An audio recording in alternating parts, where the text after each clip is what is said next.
ndetse rimwe na rimwe hakajyamo ibijyanye n'abaturanyi b'amajyepfo mu Burundi kubera ko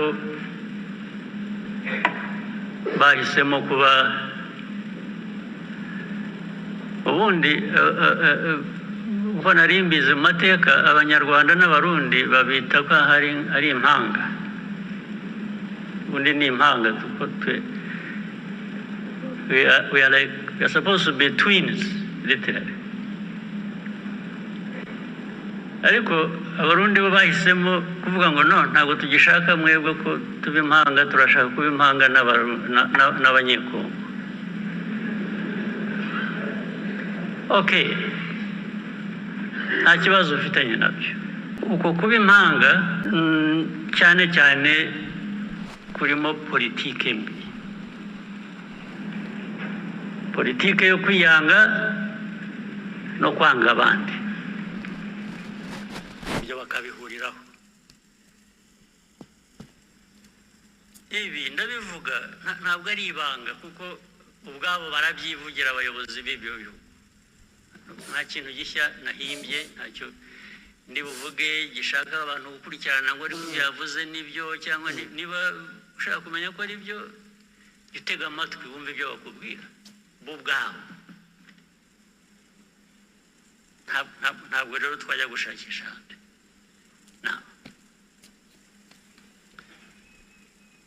Izi ntambara zimaze iminsi icyambere agira ngo rwose mbisubiremo mbivugira aha mwumva uzi ko wumva ko nshobora no kuba mbeshya ampakanye rwose ndishimana nagira uvuga. Tubivuze kenshi, tubibwiye abantu benshi barabizi ntibabihakana ariko bakabivaho bakajya ku bindi. Iyi ntambara yo muri Kongo mureba ntabwo yatangijwe n'u Rwanda, ntabwo yaturutse mu Rwanda. Bose mu byandike, mu bisuzume, mu bikurikirane, ababishidikanyaho murabimenya ukuri kwabo. Intambara yaturutse ahandi, ntabwo yaturutse hano mu Rwanda.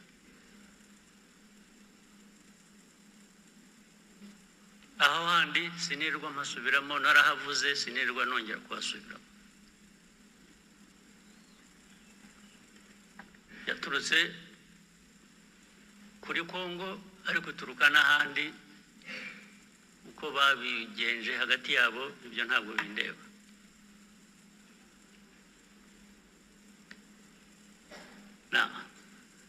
Ariko muri Kongo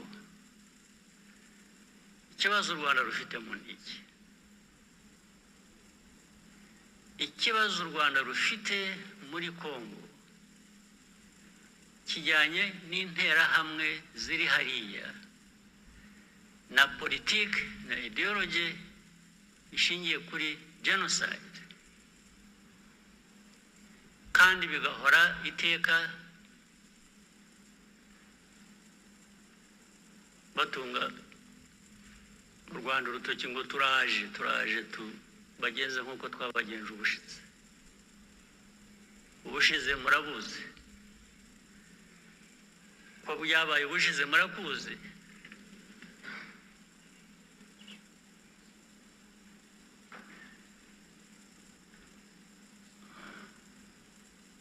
Sinzi niba mutegereje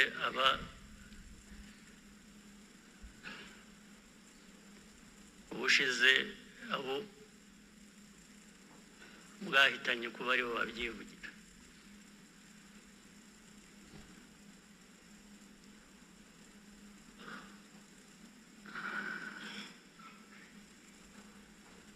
Ibyo rero nabyo bikongera ibyo navugaga bituruka hanze, bikaba ko turi muri Kongo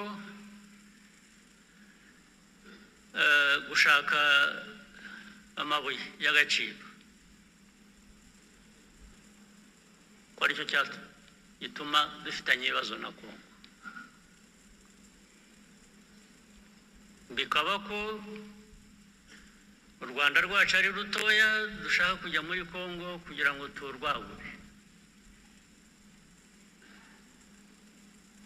impamvu zikaba nyinshi bakahimba impamvu ariko bakanyura iruhande rw'ikibazo kimwe bazi nabo bagizemo uruhare kijyanye n'interahamwe ziri hariya muri Kongo. Interahamwe zari zaratujwe, interahamwe zahawe imbunda zigisha ari abari basanzwe babizi abashya bagirwa ingabo za Kongo cyangwa se ku rundi ruhande zirakora.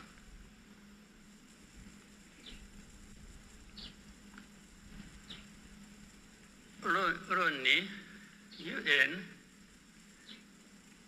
ijya gushyira ziriya ngabo za UN muri Kongo MONUSCO, mwibwira ko bazishyiriye kugira ngo bigende gute? Kuki barize gushyirayo ingabo za Loni muri Kongo? Ariko kugeza n'ubu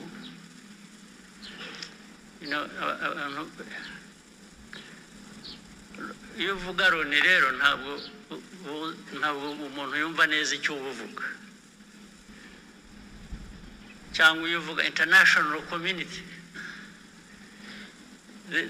whether UN or international community, they more or less add up to nothing, because the UN is everybody, but at the same time it is nobody.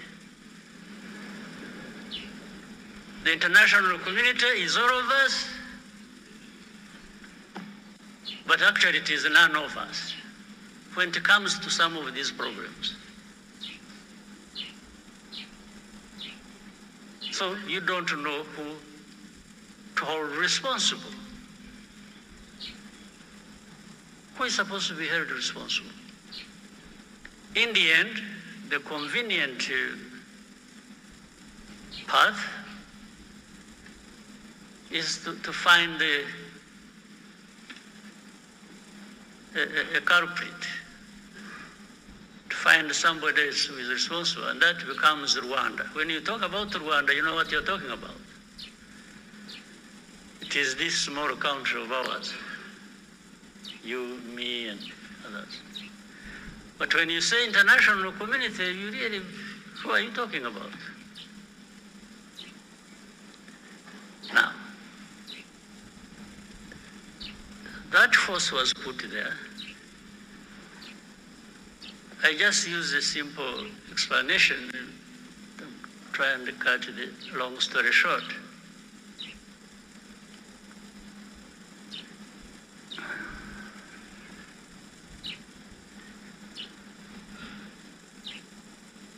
Many times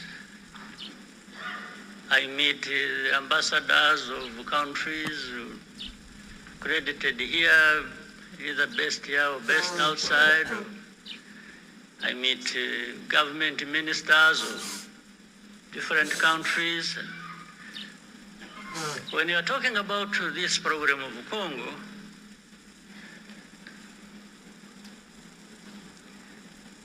one of the many questions they ask is always, how many Interahamwe are there in Congo? How many FDLR? In other words, what they are trying to say is, you have turned it into such a big problem when actually they say some of them are old. They are 90 years old. Say, but if you are saying they are 90 years old, it means they are there.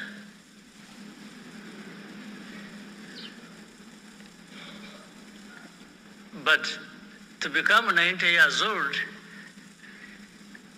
if you have children that you train and put in their heads this kind of ideology, and they end up being militias or fighters within FDLR, I mean, how does being 90 years old become irrelevant? How? So they ask me, how many?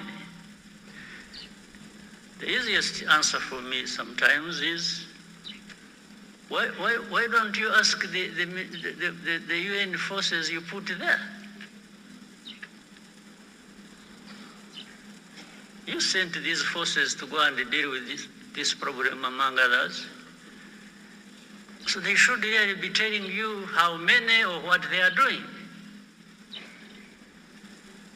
Second, I answer them on issue of hate speech. How do you count the numbers? If the president of the country, that is Congo, or his assistants or heads of different institutions publicly talk about genocide, talk about attacking Rwanda, talk about all kinds of things as relates to genocide ideology. How do you count that in numbers? So you tell me how many give such a speech? Well, I also tell you, even if you think there are few who give such a speech, there are millions who are listening. And among them, they are recruited into that, and they become part of the threat that Rwanda faces. Others come and say, yeah, but Rwanda, I think you are strong enough. I have not understood the meaning. I say, strong enough to do what? To sit back and be run over? I said, is that what you do in your own countries? I wish I was actually strong enough. I'm not.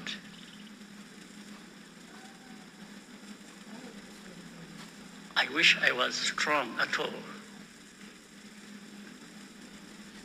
Then I would, take such threats as simple as something I can deal with as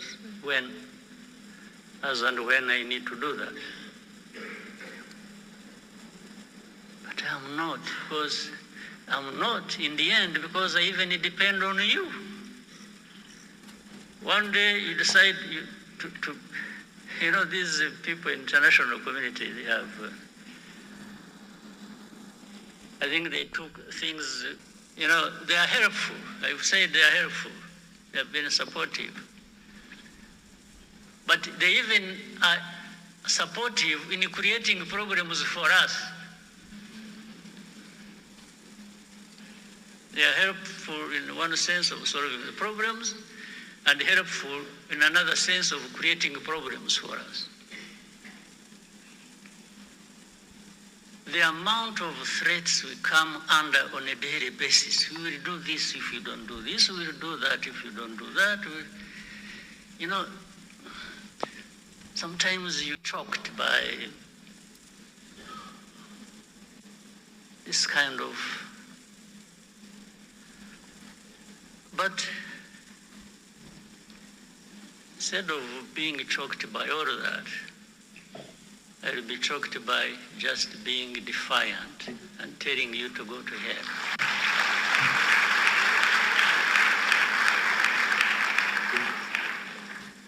You can't create problems for me, at the same time come and blame me for these problems, and then start threatening me. How?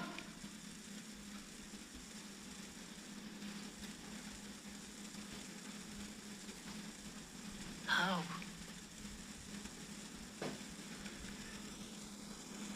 It's a daily thing. It's a regular thing. It becomes the conversation. Instead of addressing the problem, the way it should be. These Congolese are very lucky. This Kisekedi man who stands there and abuses people and threatens and does that, and then in the end, this same international community comes to me and says, yeah, you see, you need to do this, you need... What? And I tell them, don't you realize that by doing that, you are actually emboldening this person not to find a solution to their problems, or whatever problems that are between us and them. You treat a country or a president or a government like a spoiled child. You look back and ask, there is no blame that ever goes to the very people who created this problem and who continue in the same problem. But when it comes to Rwanda, it's our problems we are blamed for, and it's their problems we are blamed for. So we are blamed for two kinds of problems. Our own, we may have our own problems, that for sure we will own up and deal with that.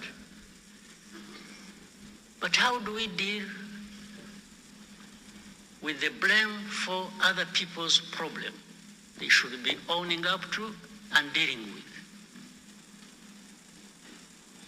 How do we deal with that?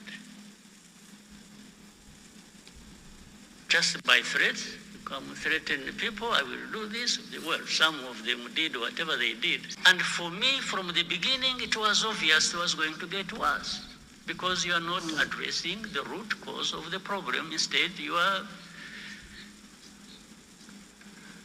just massaging the people who are actually behind these problems. So how does the world expect us to behave? Just listen to them and do whatever they ask us to do, even if it is leading to our own destruction? If somebody intends to create these problems for us,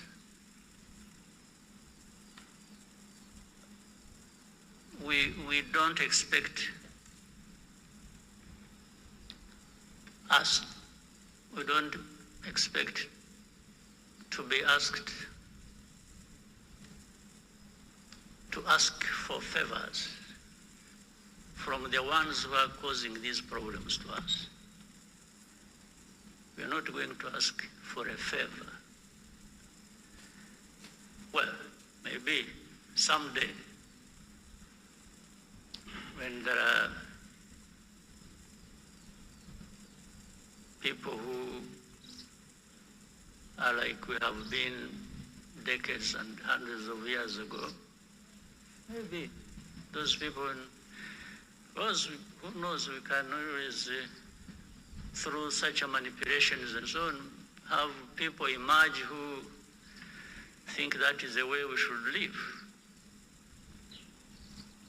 Maybe, I don't know, but in some of us, his lifetime, in our lifetime, some of us will try and stand up to that.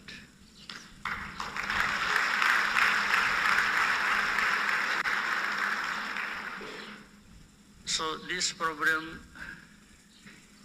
by the way, if we were really in Congo for minerals, we would be 100 times richer than we are now.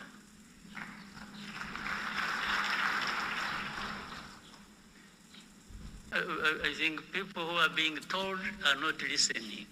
And what they have been told for years, they have not been listening, because I've been asked thousands of times, is Rwanda in Congo? There is something that says everything you need to know about defensive measures we took to deal with that threat coming from Eastern Congo or from Congo. Now, my answer, simple answer, which says everything, has always been, if you ask me whether we are in Congo, do you first ask yourself, why would Rwanda be in Congo? Then you would get the answer without asking me. If you ask yourself that this Rwanda, which is accused of being in Congo, why this accusation? First of all, it is not about minerals. That one is aside, for sure. It's not for any other thing, for sure. Except we have told you for the last 30 years about the threats coming from Congo to do with our security, and those threats have materialized several times. You just don't want to see it, you don't want to hear it.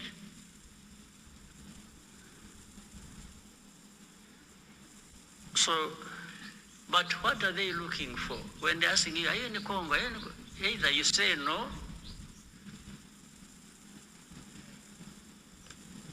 and the question of the defensive measures we took are also seen as if they are not there. And if you say yes, that becomes the only problem in the world to deal with. Even legally, the lawyers who are here, you see the Minister of Justice, if we say yes, every other problem will disappear. They'll just take you on saying, yes, you are there. So every problem, in fact, you will have made it easier for them to load the problems of Congo on your shoulders now. That's it. So you saw one time a journalist asked me, say, are you in with the CNN? It was, I must have seen it. And when I said, I don't know.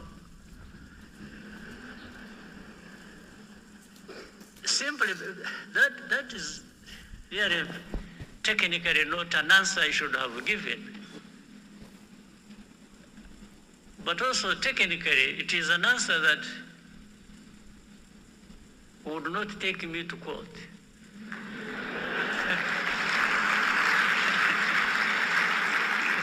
So, how do you prosecute an ignorant man who doesn't know what you're even talking about? It becomes difficult. So, but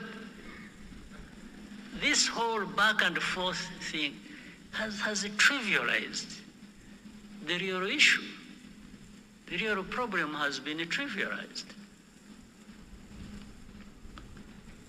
But there are big issues to deal with. Congo must own up. They have responsibilities and must not transfer their responsibilities to Rwanda. We're not responsible for Congo.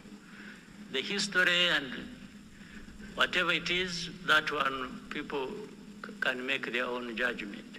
But we cannot carry our own problems and carry Congo's problems. No.